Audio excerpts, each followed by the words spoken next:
the Bible says that this to Nigeria?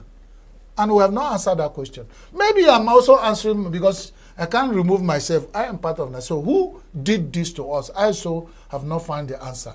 But if you find the answer, please go to the comment section. Tell us if you know who did this to us.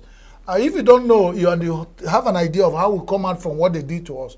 Because this thing now, I don't think it's clear eyes. No be clear eyes. Nigeria on fiscal age piles up 4 trillion unfunded deficit in 12 months.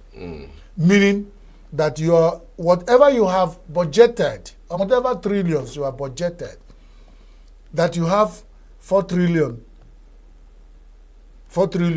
already facing you, which you didn't service in 12 months. You have to first go back. So that means we are running around a circle. We clearly go and wash our hands with disinfectant so that, and go and break palm kernel for the chicken. For how long can this happen? This unfunded deficit in 12 months, and it's piling up. Before you know it, another 12 months. So we are running around the vicious circle of debt servicing in Nigeria. Whatever we are doing is going into debt servicing. Can't we at a point look back and stop and say, do we really need to continue to live like this? Because until if we are doing sacrifice, and the sacrifice from head to toe, not sacrifice from down, when it gets to a certain point, it stops. Yesterday we saw a newspaper headline, said governors and leaders in Nigeria reveling in luxuriousness, while the people that are ruling are living in abject poverty. And that's how it's not balanced. It doesn't balance. It's no balance for our eyes. So when you use the popular Nigerian slangs, they say, like these leaders are whining us. They're not telling us the truth. They will talk this one, and then they will do another with that. So it's not to the best of our... Chris. Yeah. So our time is up, and we say states gas challenges slow down federal government CNG initiative. If we have to have challenge, let's stop the CNG at where it is and get it right so that we won't have the challenges. Must we have challenge in everything we get into?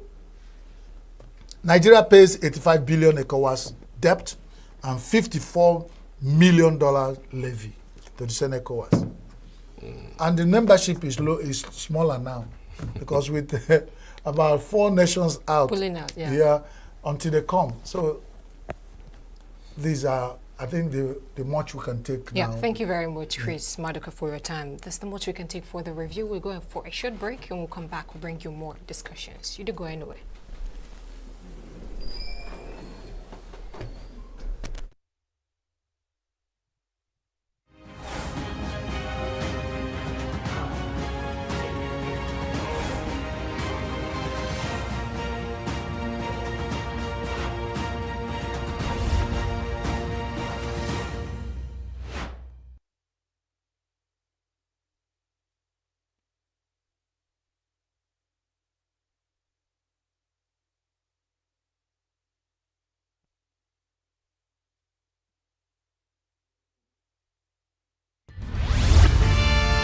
We are local. We are right now with the wife of the man that was... Why the main market is in chaos. People are... We are national. Those in support of this motion as amended, say aye. Aye. We have taken the vote by default. We are international. Israeli airstrikes. Donald Trump left us the worst unemployment.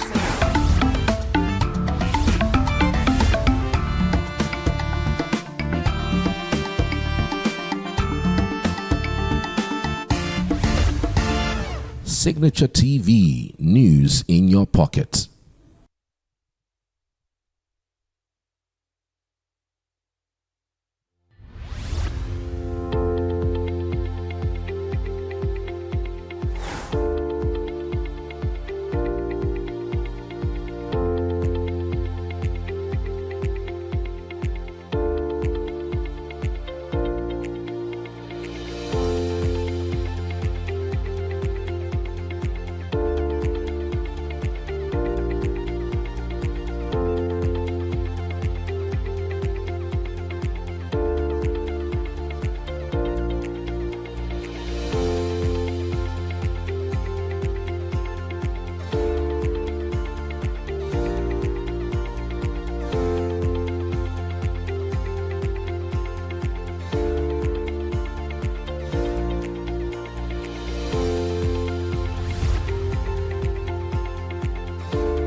Get ready. It's the Voices in Praise Grand Finale. Join us as 20 gifted voices lift his name high, all for a chance to get amazing prizes. Witness pure talent and powerful praise as they compete for 1.5 million naira in prizes. It's happening at Amadio Event Center. Come December 16th at 3 p.m. Entry is free. Don't miss the music, the worship, the glory, a night to remember. Voices in Praise Grand Finale, where gospel music shines. See you there.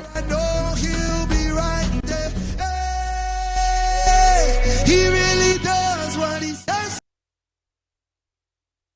And you guys saw all the ambitions. Like, we came here to come and extract and rob these people. Why are you studying it? We go wrap it back. So nothing was done for quite a few years until 1926. Amory Talbot's Peoples of Southern Nigeria was published. And of course, the very famous G.T. Baston among the Igbos, which provided a bit of an insight. But then all of these works had one flaw.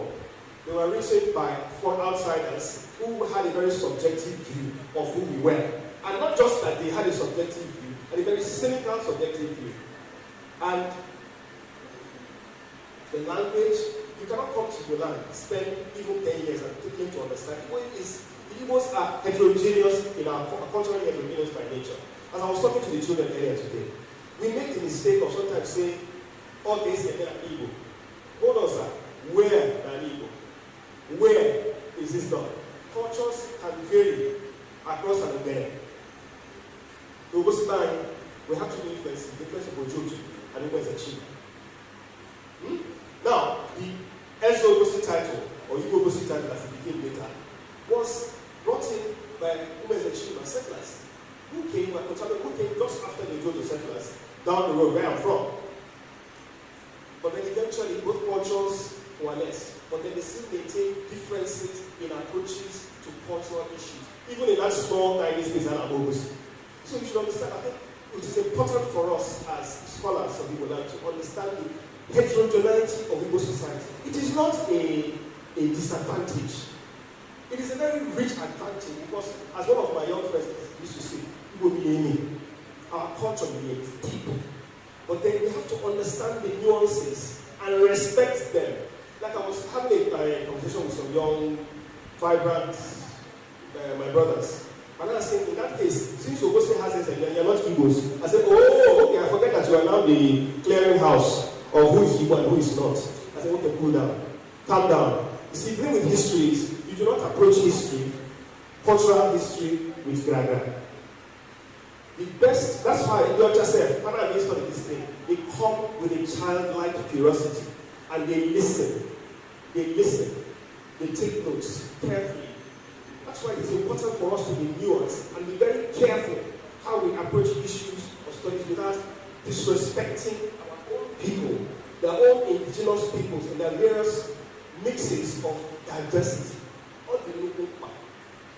Please, you cannot impose naming culture on Oba or vice versa. You can't.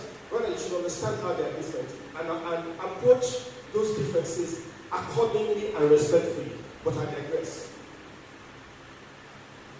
Now, my mentor, my father in this job, one of the greatest Igbo men, the great Professor Adiela Figo, who is my hero, and he was part of the Ibadan school, which was a reaction to the colonialist history.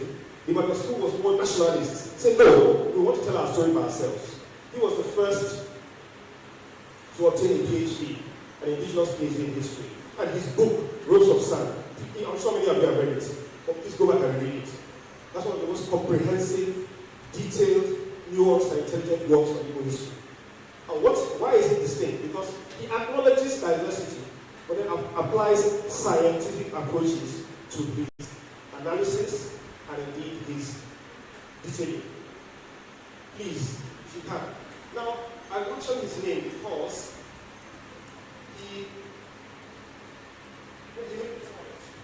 the anthropology and historiography of Central South Nigeria before and since were colored by the motivations of the author's principles, and in turn influence the broad historiography of the ensuing period. So that's exactly what I said. They were simply PR experts for literature for the colonial governments. So, whilst there were nuggets of information, we have to understand that those do not really represent the histories.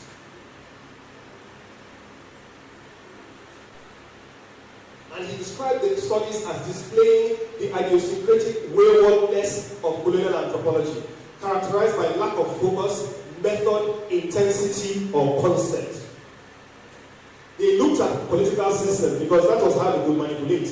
When you manipulate the political system, what do? You can manipulate the economic systems. Simple. They weren't interested in our cultural nuances. They weren't. The person that went deep was Dr. Thomas. As soon as Lugard saw him, Lugard actually, you know.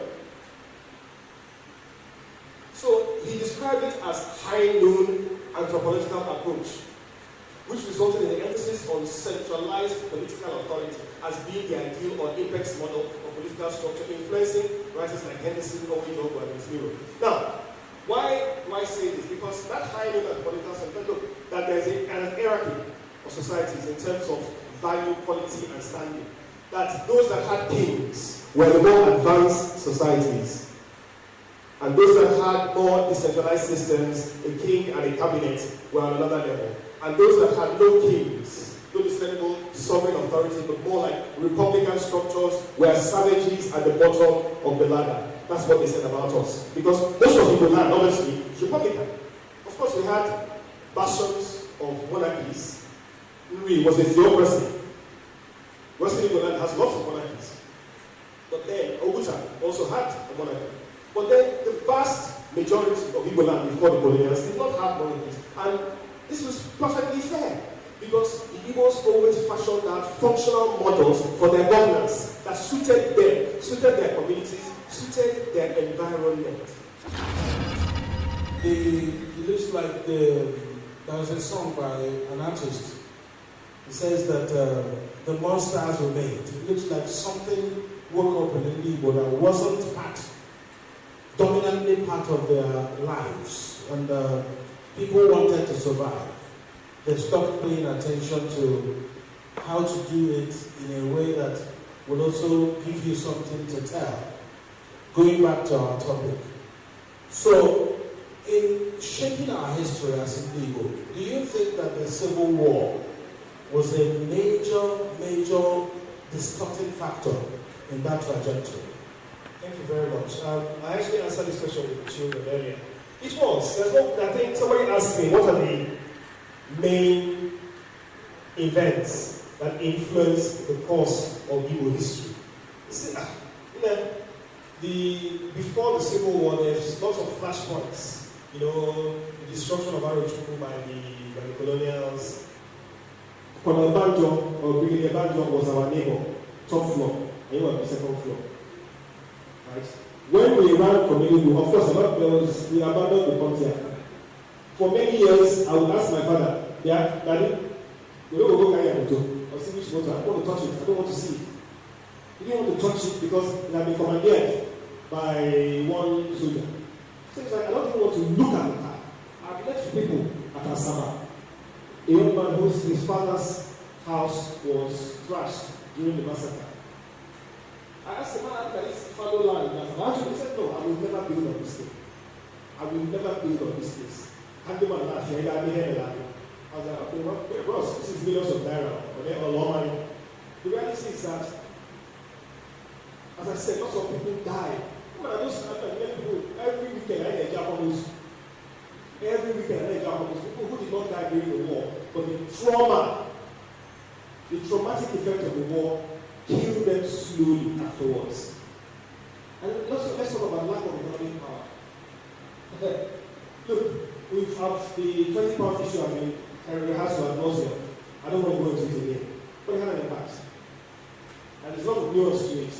These are people who, look, there's Okafor lines. You might have heard of Okafor lines, Okafor shipping line, before the war. The first shipping line owned by an individual, a private Igbo businessman. Okafor came out of the war with only the clothes on his back. By the time he came back, everything was gone. So we're talking about a loss of economic power, psychological trauma, loss of memories and also a loss of the sense of self. Because when I talked about how we were being treated in Lagos after the war, and I was just making a joke. I wasn't making a joke. My mother is I keep talking about my mother because my father is more diplomatic. My mother is a typical Igbo woman. She fears no one. She fears no man in this world. But I know that those days, how she was, my mother would come back home from work with a nurse, sometimes in tears, but how she was treated by other people. And some people would be quiet and take the abuse, my mother would not. But I can remember a story. She escorted somebody who allegedly had last summer was in charge of the boss. So somebody said, "People, can you take me to him? Can you have my shifa with him?" She said, "Okay, well, he comes to the hospital." He went there. I don't know what she was talking about.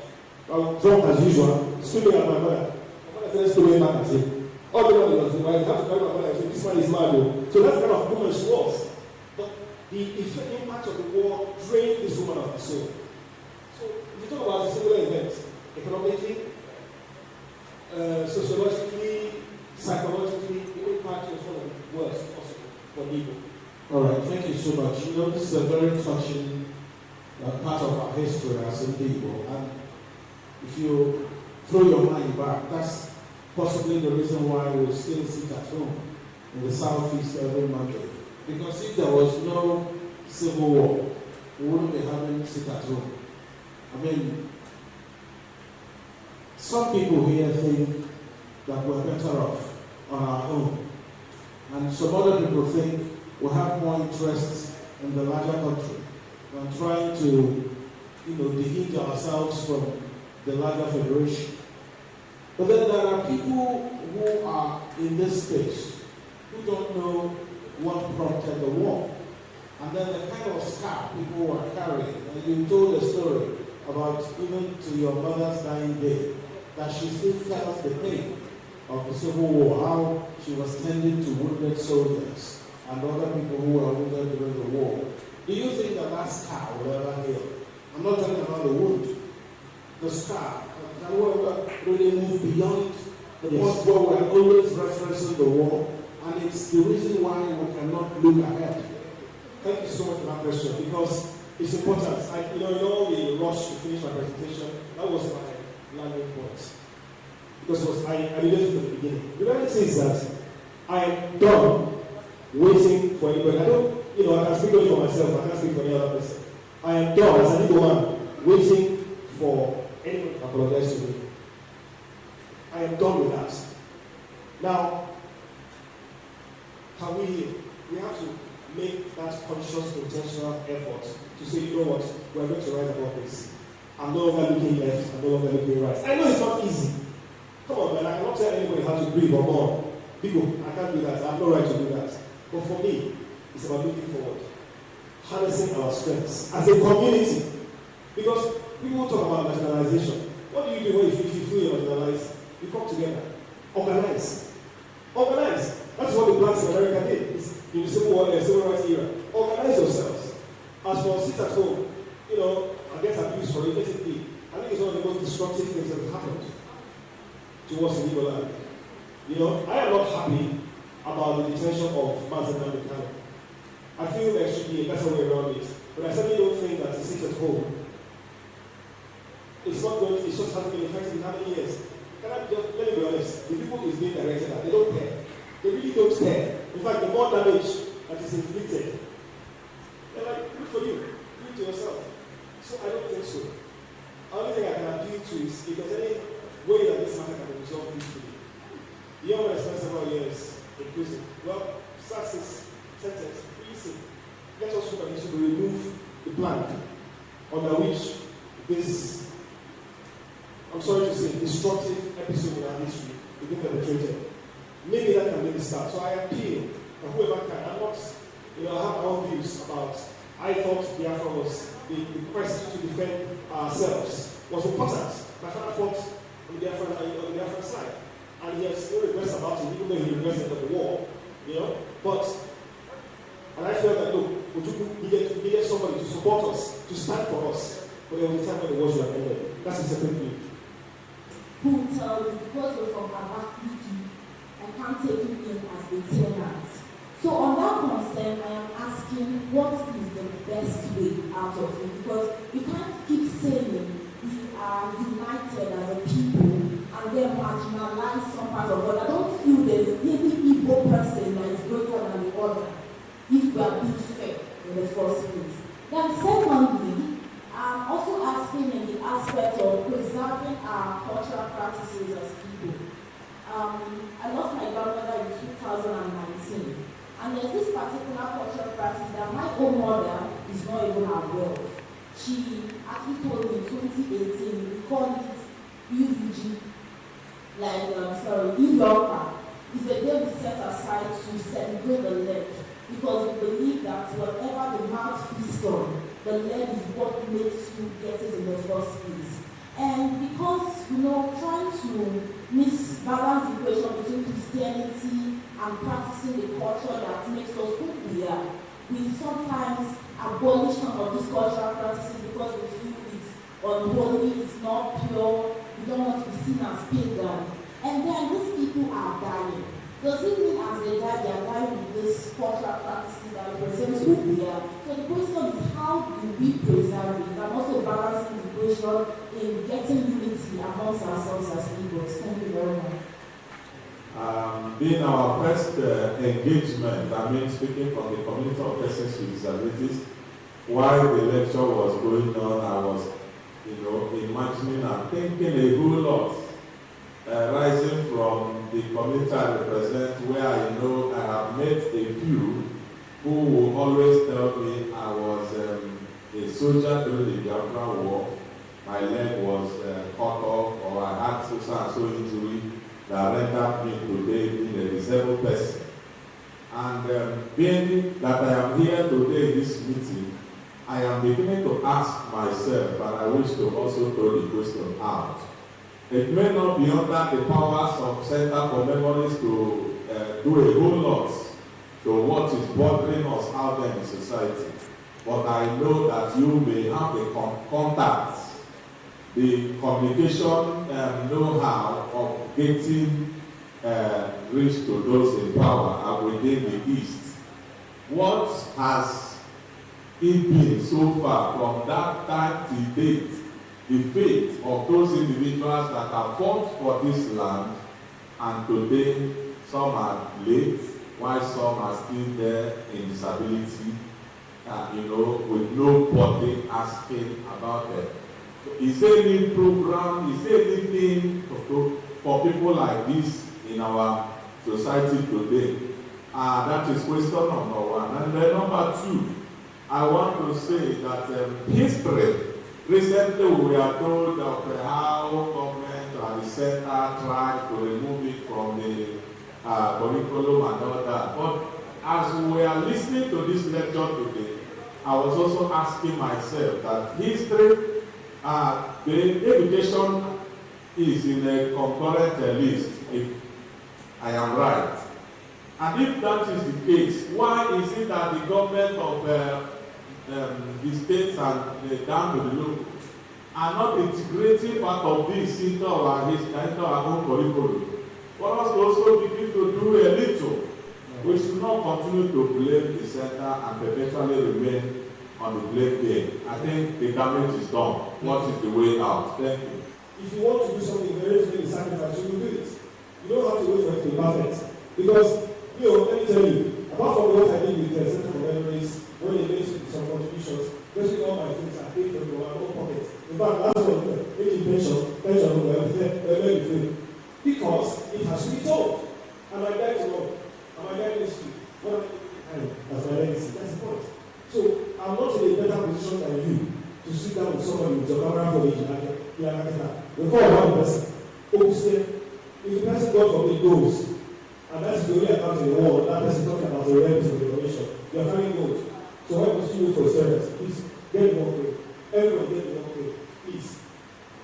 Now, support for the disabled. Now, even going back into our culture, right? There has always been, even traditional Igbo society, there has always been a safety net for those who have disabilities. The society has always provided for them, the traditional society. Because once we abhor laziness. They are more, lack of effort. We respect and support those who, through no fault of theirs, have suffered disabilities. This very topic raised was what I wanted to talk about before I draw the question. I told him I need to talk immediately.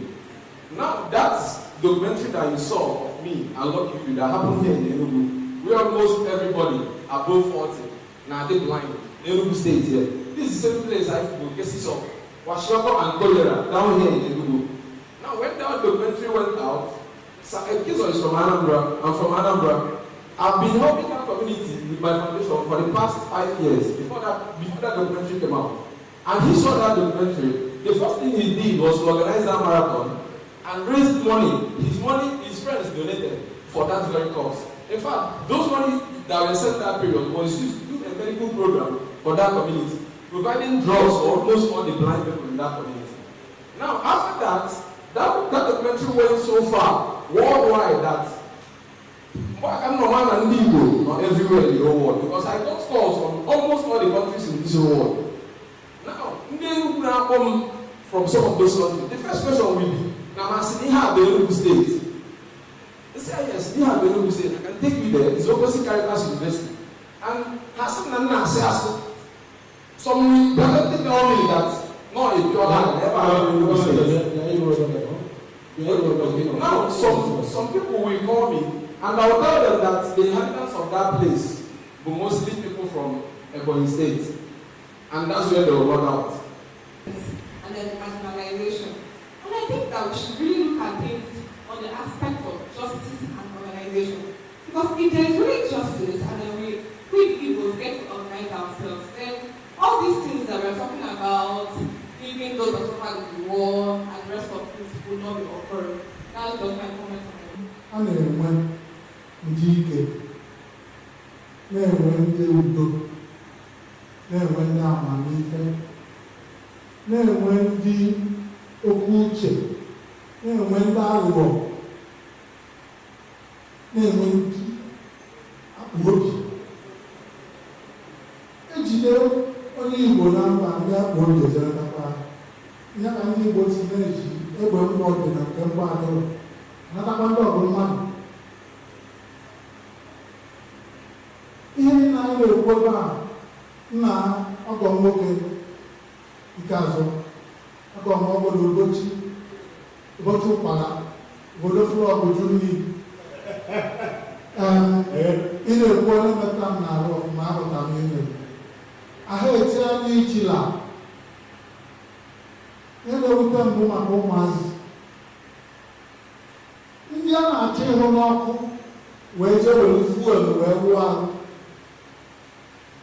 Obodo na-efu mfu amụ amụ, ha na-efu votu. It's a calculated attempt to divide Igbos, and it was well articulated and implemented. I want to leave our and the hand and make here, but in 250.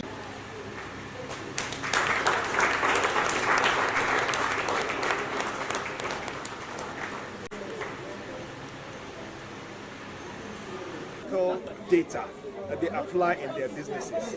All right, so that is the point I'm making. And obviously, we're going to more esoteric questions like memory of trauma towards resolution of trauma. Because if you don't understand the whole universe or the data universe of events leading to your trauma, how then can you address it? You have to know a problem, understand the problem before you find a solution. So that is the whole point about Ncheta Boganiru. It's actually a very multifaceted, disciplinary, multidisciplinary subject in a sense. Thank you.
That is very difficult. Person like me now,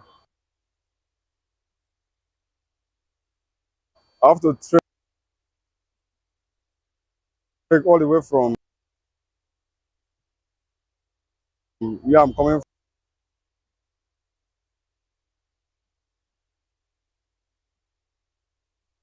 from. Before I get cash, it's very difficult. I have to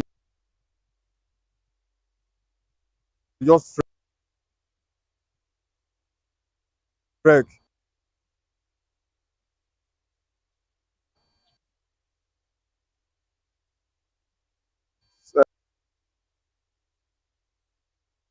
Uh, The system is so worst because the situation on ground is unbearable for the common man. If you move around now, you look at people are stranded. The cost of transportation between just yesterday and today has skyrocketed over 100% to 150%. So, and it's making things very difficult because the economy is already harsh, and with the increase in pump price, it's making things very difficult for people to move around. If the price of fuel is affordable, the driver will not have choice. If one person even want to try and maybe take advantage of other Nigerians, there will be some other people that have the interest of the common man at heart, and they will just do what? They will carry the vehicle at the reduced price, that they will still make gains to take home and to take care of themselves also. From all the way from Mandala to here is 1,500 naira. And even when we are going back now, the same price they will tell you. Early morning, every morning, I come out in Dankogi, Zuba, to enter motor to come to Bega. Each car you stop, they will be calling 15, 12, 13. And before I will be able to get the one that will take me down here, it will make me to come to my market late. So I really need government to know what to do about this issue of fuel, because I believe by the time the fuel is down, the price is down, every other things will be down, and so things are very, very difficult and hard for us. Many people are dying because of hunger. The cost of transportation in Nigeria is worrisome. In fact, it's very, very worrisome because as it is right now, daily the cost of transportation is rising, and the places we used to go before without, with our car, we can, in fact, we have dropped our private car, joining the private public transport, and yet it's not still convenient for us. So it's very worrisome. It's not nice because we've been coming 1,000 naira from Buhari to Bega. Today is 1,500. So suddenly 500 naira increase. And I think if government should do something, at least take it back in a normal range that everybody can afford to come, because I know that there is much people in there that wanted to come here and do something, but because of the transport, they could not. So please, I am coming in here every day. I have to reduce my coming in here, because if I can come here 5 days in a week, now I'm supposed to reschedule it 2 days in a week. The price of from here now to that place is 1,500. So you see everywhere the bus of people are just there hanging out, and the price of things is very high. And even price of commodity to buy things, not to talk of transportation, everything is now high in Nigeria. So we don't even know what to do. But now I'm not seeing any light too, because what is happening now is that the situation is getting more critical, and we don't even know what will be the next thing. The prices of things have gone up. From here to Madela now is 400 naira in the government bus, but private buses are 1,500, 2,000 and the rest of the things. Prices of bread have gone up. You go to Buka and eat night, it has gone up. So everything is going up every day, and we don't know what to do. The government policy is skew. It favors the rich rather than the poor man. The middleman is deteriorating, going down every day. The poorer one are becoming more poorer than everything. See, everybody's begging now. I begged somebody money to come to this place this morning, and I don't have money to go back. So even you journalists can give me money, so I will even accept it so that I can go back to my house.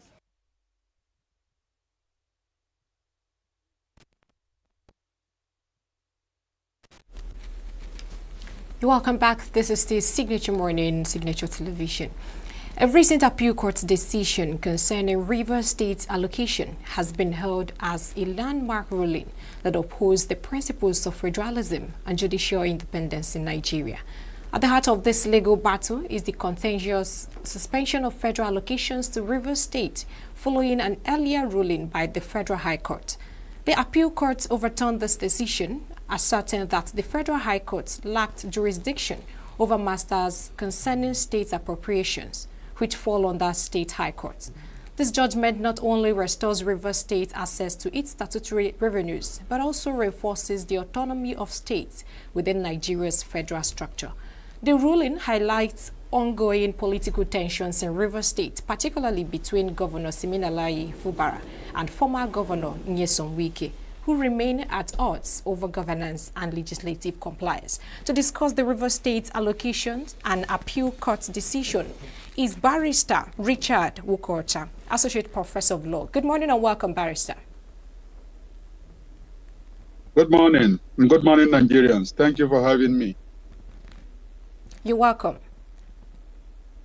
So, right into the discussion, the appeal court ruled that the Federal High Court lacked jurisdiction to decide the matter, on the matter of River State allocations. Can you elaborate the significance of this ruling in reinforcing the autonomy of River State? Well, a lot of odd things have happened in recent times, especially in River State, following the political differences between the current administration and the administration, their predecessor, the administration that handed over to them, the leader of that administration. The law has been clear on what falls within the jurisdiction of the Federal High Court and what falls within the jurisdiction of the State High Court. Both Section 126 and Section 162 make it clear on who has responsibility between the courts to deal with issues relating to a state. Not just River State, in the country, that's the national constitution, the constitution of the Federal Republic of Nigeria. And so in recent times, you have had this situation where several unrelated and unconcerned federal agencies will be brought in and suits will be filed in Abuja, and federal high courts will assume jurisdiction and take decisions. Instead of looking at the subject matter and determining whether or not it comes areas that they have authority to rule on. So for the Federation, this is an important decision because it has reinforced and reaffirmed the autonomy of the states and autonomy of the state over issues relating to state finance. And it's important. It is finance that determines federation. You're not a federation because you are called a federal republic. You're a federation because you have a structure that allows federating units to raise finance and to spend on their budgets. So it's a critical decision that affirms the position of the Constitution and the federal structure or character of the Nigerian state.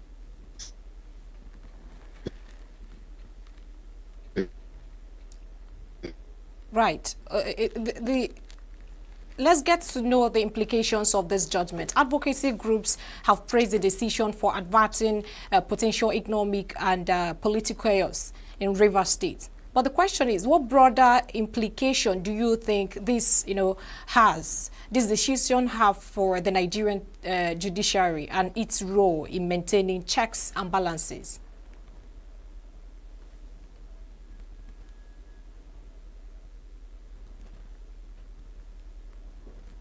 Barrister Wokota, are you there?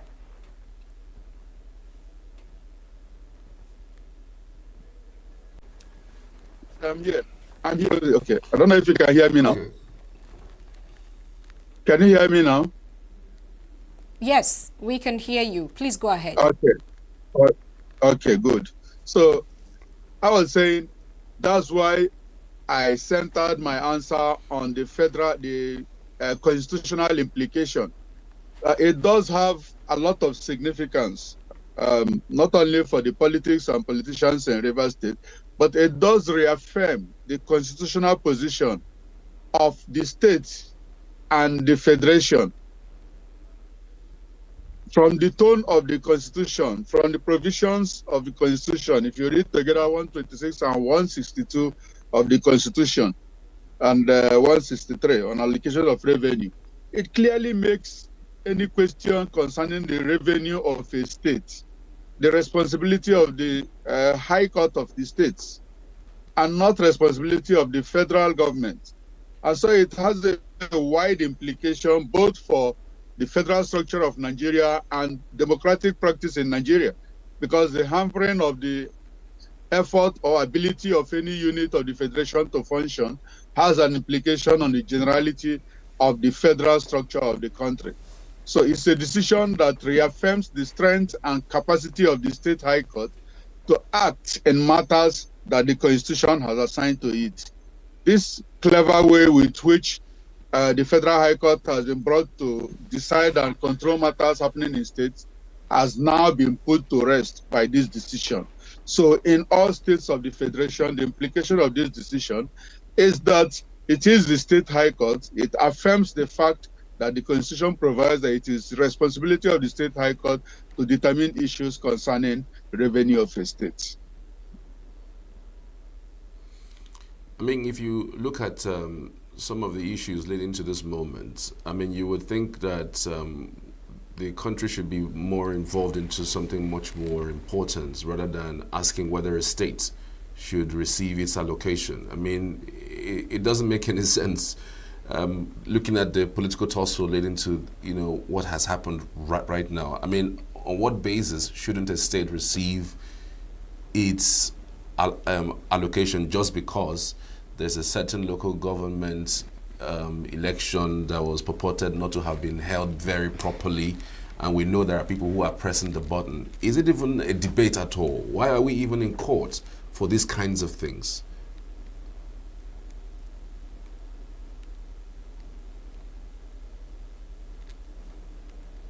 Hello, Mr. Wokocha.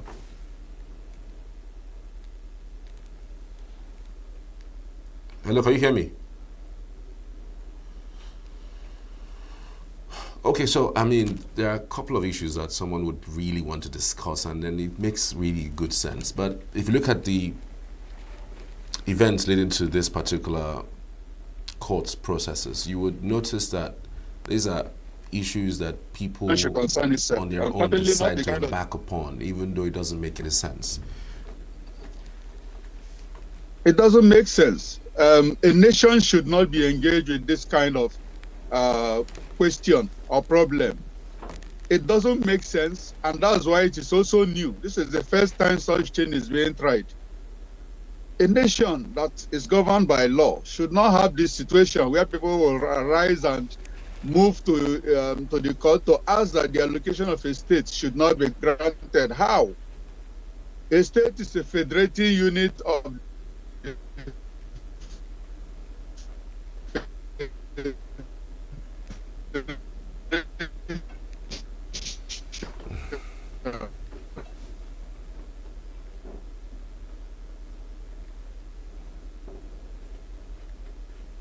Okay, so we are having a bit of an issue with the connection.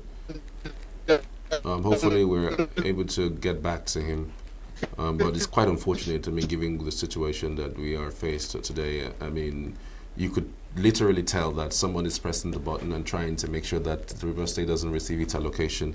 What right does any court even have to decide whether a state receives its court? And then the particular court gave a decision or gave a judgment, or whatever you call it, stating that, the River State should not take its allocation because it's deduced that certain elections it was not held very well. And what jurisdiction does it even have to withhold the allocation to River State? It really doesn't make any sense, frankly.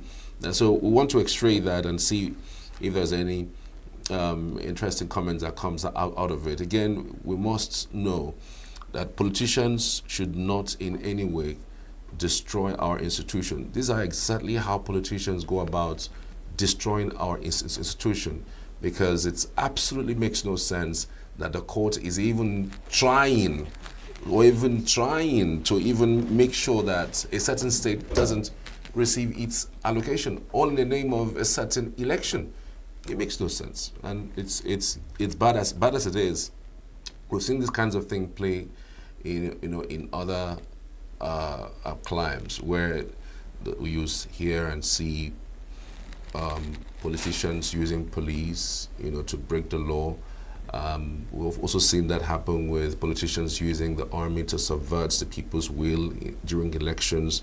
We've seen several of these means of politicians and the activities of politicians destroying our institution, deliberately destroying our institution. These are things that cannot happen in other climes. When these kinds of things happen in other climes, they get shut down. Donald Trump wanted to do the same thing in 2020 when he lost an election. He tried to create a situation where the American people would be in disarray and the institution of America would be hoodwinked into doing his bidding. But at the end of the day, the institution proved stronger than him. So why don't we have that kinds of institution in this country where, the institution would gladly and wholeheartedly shut off any politician who is trying to subvert the will of the people, or even, use, its platform to destroy what is in the tenets of our Constitution. It's just so sad. Right, like you rightly said, the dispute over allocations in River State appears to, deeply rooted in political conflict, between the governor Fubara and, of course, the former Governor Wike. But the issue which brought about this particular halting of allocation, where the Federal High Court has to come out to say that they lack the jurisdiction right of allocating this budget to River State, because it was on the ground of 4-man panel. You can't allocate or you can make such decision on the ground of 4-man panel, where all the numbers of people is supposed to be in the meeting before you make such allocation, on board to the River State. But appeal court also came out to say, hey, we have the right, even if it's 2 people, for the fact is the allocation that was due for the particular state, they have the right to get it. But personally, in as much as we know that this hustle was being fueled by the conflicts, political conflicts between the 2 governors, the former and the new, we know that for you to pay salaries, for infrastructures, for economic improvement or empowerment to go on in the state of River State, their budget has to be allocated to them. No matter whatever conflict or political quagmire is happening between the former and the current governor of the state, they have the right to, be allocated what is due for them. If not, the state is not going to, go on. Just in the FCT, and it is just so saddened. Just in the FCT, and it is just so saddened. And this is the reason why. So that when things like this, and this is the reason why. So that when things like this come up in the judiciary, they're able to get, a very, very fantastic, very, very fantastic passage of whatever it is that passage of whatever it is that they want. Let's see if we can. Let's see if we can connect to Mr. Wokocha once again. Mr. Wokocha, good to have you. Connect to Mr. Wokocha once again. Mr. Wokocha, good to have you. Good morning. Good morning.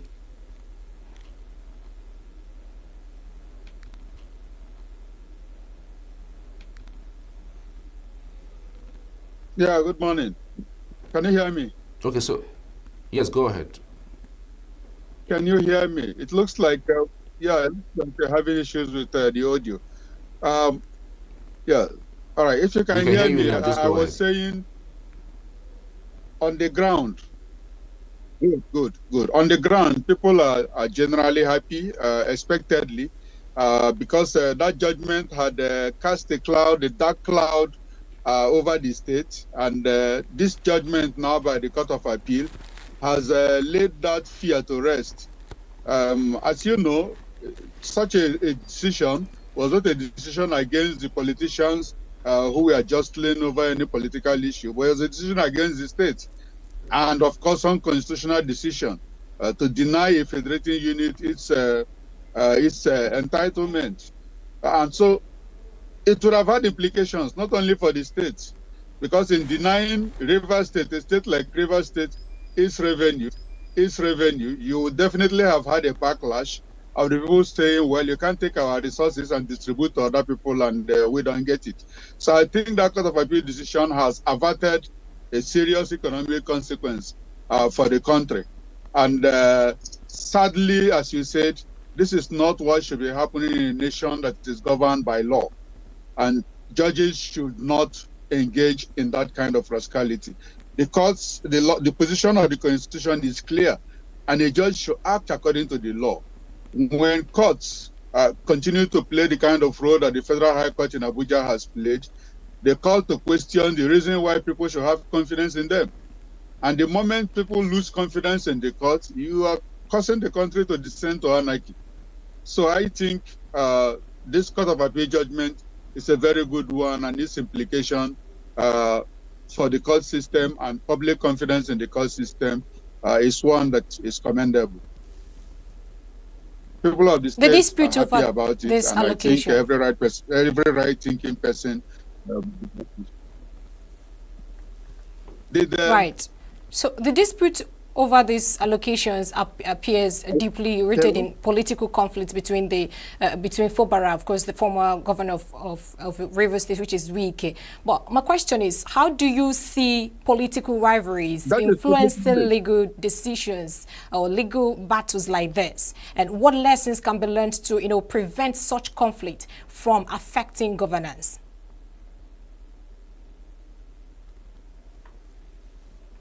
I have in previous interviews with other media houses said that the use of the courts as an instrument for playing politics is a gross abuse of the court system.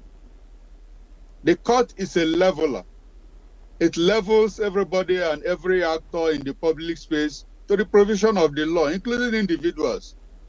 And so it's a dangerous trend when we begin to use the courts as instruments for flexing power and playing politics. It is something that by all means we should avoid. And it's a dangerous game that can create serious problems for the country.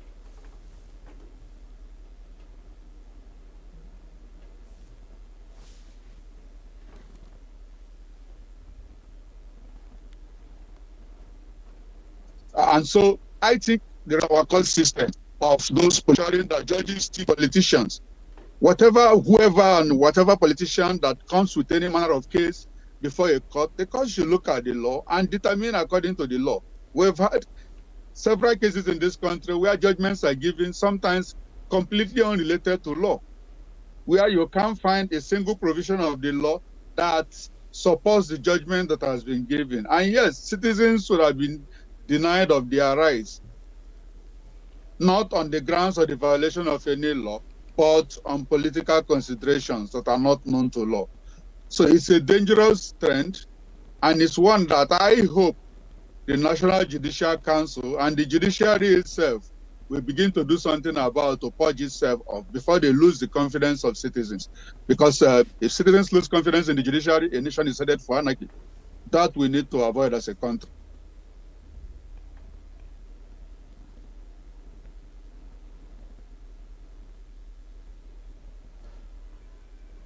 Hello. You can still hear me, right? Yeah. Yeah, I can hear you. Okay, so so do you think that in this case, Wike, do you think he was going to just remove his hands from this particular case? Do you think this is where it ends? Are we likely going to see a movement through to the Supreme Court? Because again, I personally don't see a need for all of this back and forth, because a court cannot adjudicate whether to give the federal allocations that is due a state. It's just not possible.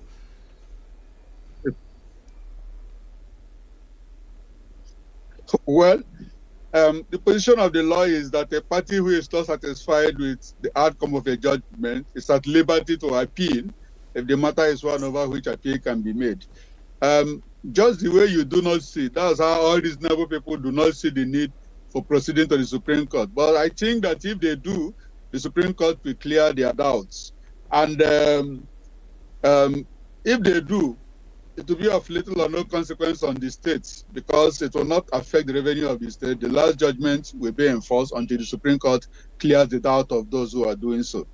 But as you said, it's an unnecessary waste of resources for those who are doing so. And if they want to do so, yes, it's within their right, but it will be a clear indication that they have money to waste, which ought not to be the situation. And they will just overburden the Supreme Court by adding one more irrelevant case to cases that the Supreme Court has to handle, alongside the whole lot of cases that is already handling. It will be unnecessary, but if they do, it will be within their right to do so. All right. Something similar has happened before in Nigeria, where between Obasanjo as the president at the time and the current president right now, Tinubu, in Lagos, where monies were withheld. But at the end of the day, the monies were still paid. Even though at the time that Obasanjo was on, it was withheld for a long period of time. But it's a little bit different as it stands now, because it's not even the president versus the governor directly. It is a minister who is appointed under the president. And one would wonder, really, why is the president, who has passed through this thing before, this situation before, not calling his minister to order to stop this court matter, to stop this court case that you cannot adjudicate on, monies that are allocated to a state?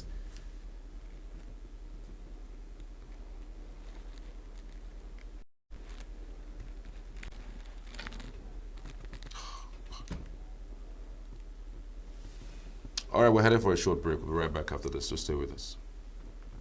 Yeah, okay. I can hear you now. I can hear. Hello? Hello, can you hear me? Yes, I can hear you now. I can hear you now. Get my question? You were up for the one. Yes, I had your question. Yes. Okay, go ahead.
This is Obosi, a town steeped in rich cultural heritage and ancient traditions.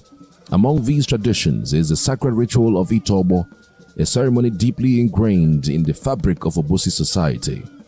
Itobo festival in Obosi is as long as the kingship itself in Obosi, which dates back about 400 years ago. And by all accounts, the modern religion as we know it now is not up to 300 years, it's not up to 400 years in Obosi. The Anglican Church, came in first, and it came in 1896 or thereabouts. The Catholic Church came in 1911. So somehow, like I said, it's a coincidence. Itobo is an age-old custom in Obosi. I don't know when it started, but I grew up to see it. As an infant, but then it was called Ibu Odunke, not Itobo. It was just a metamorphosis from Ibu Odunke to Itobo, to the present Itobo. A day before the ceremony at the mini stadium, the 8th grade that we celebrate in Itobo, we slaughter 2 cows. They slaughter 2 cows at the house of the chairman or the branch of that 8th grade that we celebrate in Itobo. They slaughter the cows, share the meat. The slaughtering of the cows and the sharing of the meat is the Itobo. Going to the mini stadium and then Igwe authorizing the celebrants to put on records. It's not the Itobo. The real Itobo is the slaughtering of the cows at the chairman's house and the sharing of the meat. It's a historic celebration. Everyone aspires to get to that age. And when you are growing up, you crave to be that age to join the 8th grade. Because the 8th grade is joined at a certain age. Yes. So, and when that age comes, you join. And you make sure you don't fizzle out. You continue to do whatever that is in their constitution. to stay in that age grade until the ripe age of 80. Because if you fizzled out, when 80 comes, you are going to pay all those arrears before you are accepted to join in the celebration. The Itobo festival actually is outsold as Obosi Kingdom. Like it's been like for like 400 years.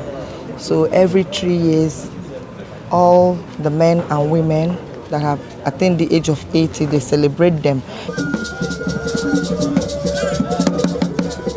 Itobo Festival kicks off with celebrations a night before, where families receive relations, friends and well-wishers who came from far and near to honor the octogenarians. The mood for celebration is activated on the eve of Itobo with food, drinks, music and dance. The origins of Itobo can be traced back centuries to the founding of Obosi. It was established as a way for community to connect with its past and ensure the prosperity of future generations. Itobo is really a celebration of life, a celebration of longevity. Although it is an Obosi festival, but it somehow, has some connection, either by chance or by design, with the Bible. Psalm 10 says, that the days of a man on earth should be 3 scores plus 10, which is 70. And in Obosi, they decided to celebrate 80, as is to thank God. Well, the traditional rites performed is that the ENUGU of the town will bestow on the celebrants, the right to wear red caps. And they are called Oboishi. The men are called Oboishi. The women are called Oboishi Wine. It's a very old institution already in Obosi. And every year it keeps growing every year. It keeps growing in size, keeps growing in significance, So I have no doubt whatsoever that it's something that is going to continue. It's going to continue, it's going to even be enlarged. The scope will be enlarged. Weeks before the event, preparations for Itobo are underway. Every aspect of the ceremony is meticulously planned, from the cleaning of sacred shrines to the crafting of intricate masks and costumes. These preparations in turn boost the economic life of Obosi community as traders and business people alike express their joy and pray Itobo festival legacy never dies.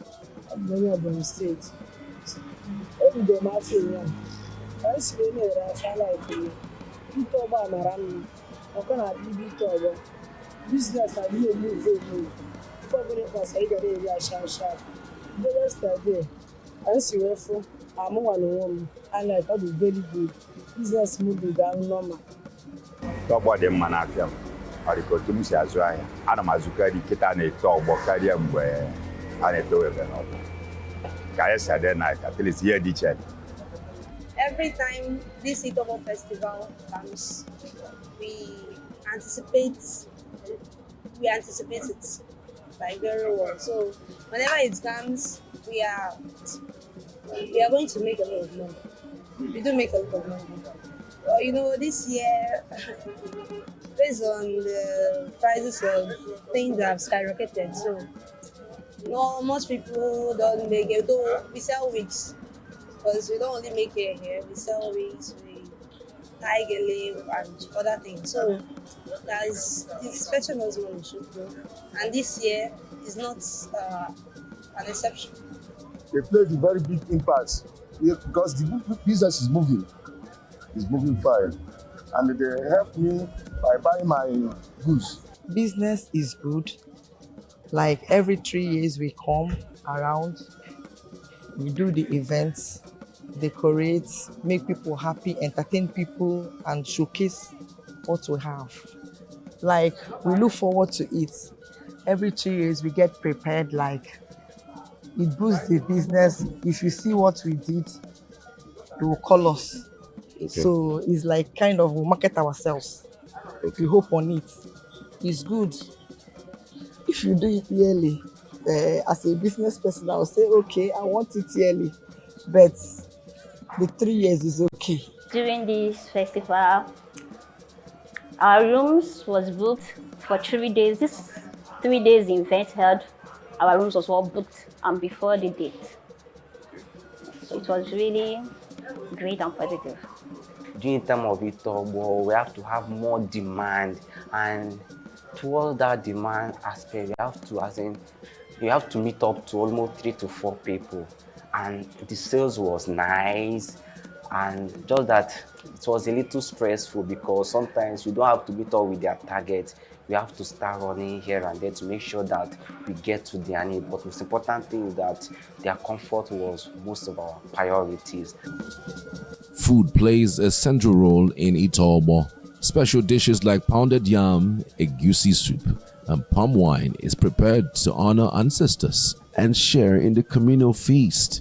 As the sun sets on the day of Itobo, the village square comes alive with music, dance, and ritual performances. The air is filled with the sounds of traditional drumming and chanting as participants pay homage to their ancestors. This is the kind of ceremony that you want to be a part of, you are proud of, you want to celebrate, you want to export to the world.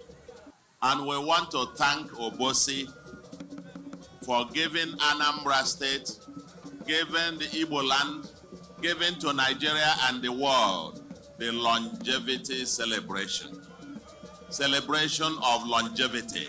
Because there should be no debate about it. About the federal government recognizing this day, recognizing this event, and UNESCO putting it in their global calendar. So that on days like this, the world should go to Obosi and learn that it is better to celebrate the living, celebrate the aged, not when they die. When they near the world, one of the finest festivals that I think the world should emulate and celebrate. Celebration of longevity. For hundreds of years, we, the people of Obosi Ancient Kingdom, have come together every 3 years to celebrate the age grade that has attained the age of 80 years and thereabouts. The male members of our Foka age grade shall today receive the coveted Obosi red cap and the title Ogbueshi, while the females shall acquire specially crafted hats and the title Ogbueshi wine or wine Nohudo Eshi. To an average Obosi person, Itobo Festival is bigger compared to Christmas, Easter, Obiora Iwaji, all rolled into one in Obosi. It's work of God. God has done wonderful. And I believe as I reach 80, 81, I'll reach 90, 100, 120. As God promised. With the health, very, very strong. As I do so, I can run, carry and thank God. And in the midst of what is going on, and kept us healthy and strong. And grace to see this day. That is small thing. And the whole time we don't do longevity. We just glory to God. We thank Him. So for us, we just happiness and gratitude to God for what He has done for us. We thank God. We thank God. We thank God. God God has kept us up to this age. And it's not easy to reach these 18 years, but God made it for us. So we are jubilating. We thank God so much for it. You see, this is brought home by my children. People in England, Canada, and US, they're all here. So we thank God. I mean, for the past 4 or 5 years, I've not seen them, but I slept with them today. So I thank God. Interviews with younger members of the community reflect on the importance of preserving Itobo for future generations. I can't wait to be 80. I can't wait to be an Ogweshi. I can't wait for my own age grade to be celebrated. I mean, I'm young and I'm contributing towards my age grade, which means that I'm looking forward to a day like this for me, where my own children will come together to celebrate me. So it's definitely something that should be carried down from generation to generation. And even though the young people might not really appreciate it today, as they get older, they will. I think for a younger audience, maybe has to be a bit more, maybe a few more rules around the celebration. So to get them more involved, to tell them what's happening, so they have more background maybe. Like maybe tell them how the Itobo started. I think though that I'm enjoying it a lot. I think my sisters are enjoying it. I think I'm having a great time. I am definitely looking forward to my own Itobo. Not anytime soon, thank God. But you know, I think on a more serious note, if you're from Obosi and you don't do Itobo before you pass away, people always feel that you didn't live long enough and that you missed out something. We should carry on with what's accepted in the community, because this is one of them. And if we don't carry on with this, it means we've forgotten our culture and we neglected our culture, because right from our great-grandfathers, it's been there. So we can't just leave it in our own generation here. So it's very important for us, the younger ones, to continue with it. In a rapidly changing world, the tradition of Itobo serves as a source of cultural resilience and pride for the people of Obosi. It is a testament to the enduring spirit of community and heritage that defines this historic town. As the echoes of Itobo fade into the night, the spirit of our ancestors lives on, guiding us on our journey through the ages. In Obosi, the tradition of Itobo will continue to be celebrated for generations to come.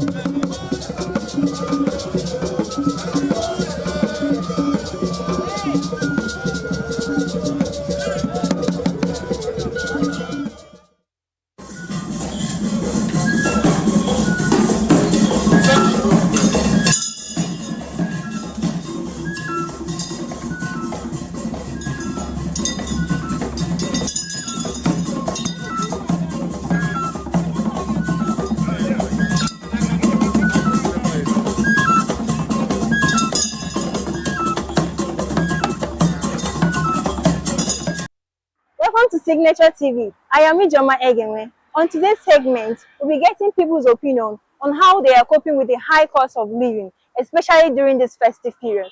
I don't think that the hardship now in the country has anything to do with this festive period, because Christmas normally come every year. So we know that this is what we do every year, every 25th of December, that we have to celebrate Christmas.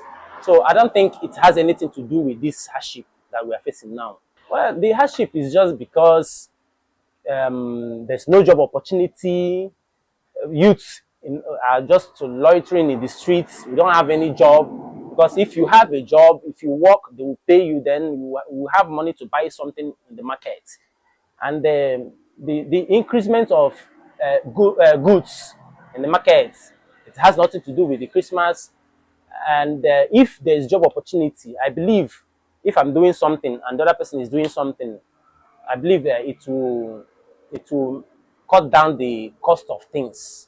My plea to them is they let them provide job opportunity for us. Let them provide job opportunity. Agricultural development is very, very necessary in this country, because I believe with agriculture we can go extra mile. Many family or personally before, maybe when coming to work I would transport myself maybe 700 or thereabout, but now coming to work 1500 or thereabout, and even the government is not doing anything about it. People will be like cost of fuel, cost of living, that after buying fuel and they can actually have their own change or something like that. So it's not just a way forward, and most especially now we're in a festive period. Rice, most families are thinking about vacation, food, transportation, drinks and stuff like that. So it's just something of looking for a way to reduce the cost, and if government can actually step in at least to help out, it's just going to be a very good way forward. Because of hardship everywhere. It's not only in ENUGU state. And ENUGU state is not a problem of hardship in Nigeria. It comes from above. Right from Buhari's administration. That's where the thing started much. All has been well in this country. But a lot of people, the political juggernauts, doing other things, banditry everywhere, kidnapping everywhere. That's the cause of Nigeria. Then the removal of fuel subsidy. This started decreasing. The poor man can never live. What we used to buy 20 naira is now 200 naira. Everybody knows that things are very difficult in Nigeria now. So most especially now we are going into Christmas season. It has been so difficult before the Xmas. Normally, whenever we are approaching to Christmas, things normally go up. Price of things normally go up. But adding to the hardship in Nigeria and combining together with the festive period is becoming, the price of things is becoming much. Things we used to buy 15 naira is now 300 naira. So we are only surviving by the grace of God. That's the only thing I can say about how we survive here in Nigeria now. Only by the grace of God. Because many people are dying out of hunger. Because we all know that things are very difficult. That is the truth. The things are increasing every year. Like now, some of our colleagues bought their car, but they cannot use it because of the increment of fuel. So nobody can afford it. All these big men now, they are no longer using their cars to come out. They are using commercial buses because of the bad economy, because of the situation of the country, because of what we are facing. And not only that, the food stuff, what we are eating, the increment of fuel, rice, and so many other foodstuffs. You see, as you can see, this country can be seen as a kind of a survival of the fittest, according to Thomas Malthus in economics. So, for you to survive, you must have to have something reasonable doing here in our country, in Nigeria. And that is the people's opinion. As I take you back to the studio to continue this segment of this program, I am Ijoma Egenwe, reporting for Signature TV. We are local. We are right now with the wife of the man that was Why the main market is in chaos. People are... We are national. Those in support of this motion as amended, say aye. Aye. We have taken the vote by default. We are international. Israeli airstrikes. Donald Trump left us the worst unemployment.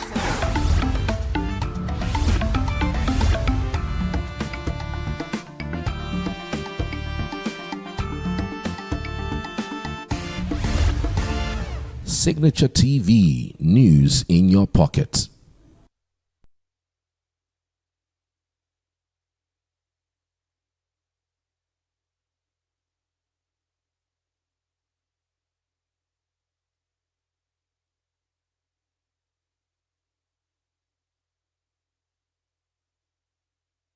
Welcome back. So we've come to the end of this particular segment of the morning show. We're connecting to Abuja, where apparently we would have our colleagues there do some interesting discussion